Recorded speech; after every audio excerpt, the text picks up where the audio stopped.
Hey guys, today I will be doing the cheap art supplies challenge here on my channel. I haven't uploaded a video on this channel in a very long time, but in 2018 I'm going to try to be a little bit more consistent.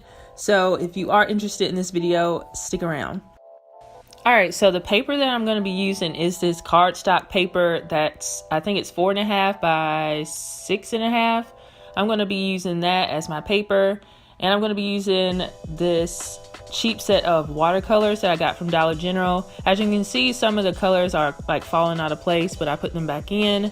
And it came with a watercolor brush, but I did not want to use that brush because it was very plasticky and scratchy. So I opted to use this watercolor brush pen, and I believe it's like $6 at the most.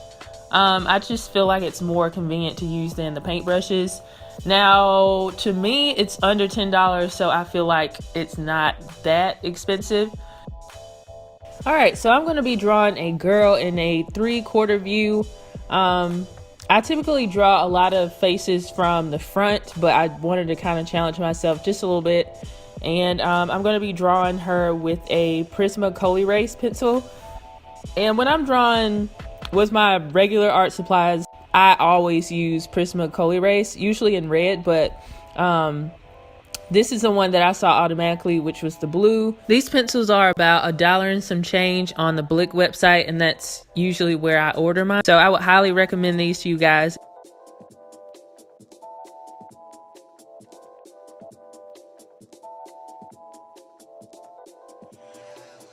So I'm going to use that cheap set of watercolors, and I'm going to use that for her skin. And I'm going to be trying to add shadows and dimension to her skin using these watercolors.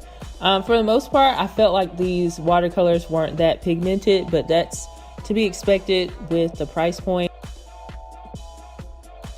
And now I'm going to take this pink highlighter, and I'm going to use that for her hair. I really love having characters or just drawing people with bright colored hair. And this highlighter is only about $1.50, but I had this just lying around the house, so this was free technically, but if you buy this, it's about $1.50. Alright, so throughout this piece, I'm going to be using these Brite Liners, like this pack of Brite Liners, and this cost about $2.25, so I'm going to be using that for her eyes right now.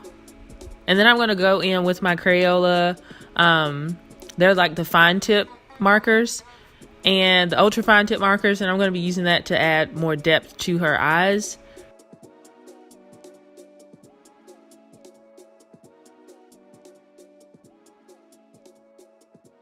And now I'm going to be using these Multicultural Colored Pencils by Sargent. They were only $2, $1.99, as you guys can see right there. I'm going to be using that to define a lot of the features of her face, and just throughout the whole piece, like adding it to her hair and just all her features.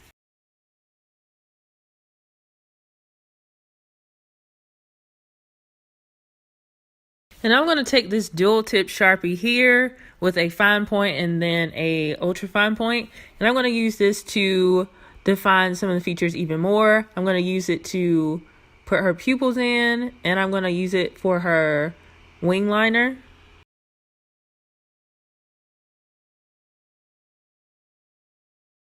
And I'm going to go in with this Papermate Ink Joy pen that was also just laying around my house, but I think you can get a pack of them for a couple dollars. And I'm going to use that to put her lashes on, to draw her lashes, and then I'm going to use that in her hair and just everywhere. I wanted to make her stand out from the background, so I took one of the orange Brite Liners from that pack, and I did kind of an outline around her head. And I do like how that looks in contrast to the color of her hair.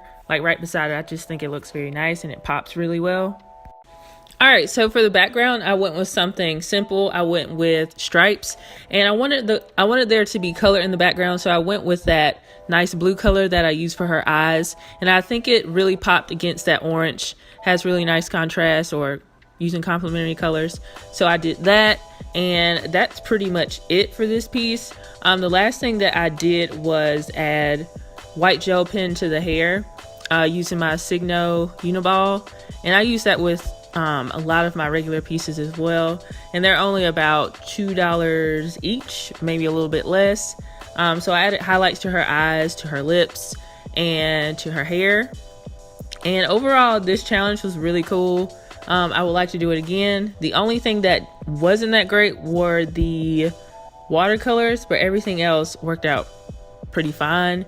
And I hope you guys enjoyed the video. If you did, definitely give it a thumbs up. Expect more videos coming from this channel, so definitely subscribe and turn on your notifications. I want to thank everybody for watching, and I will see you guys in the next video. Bye guys.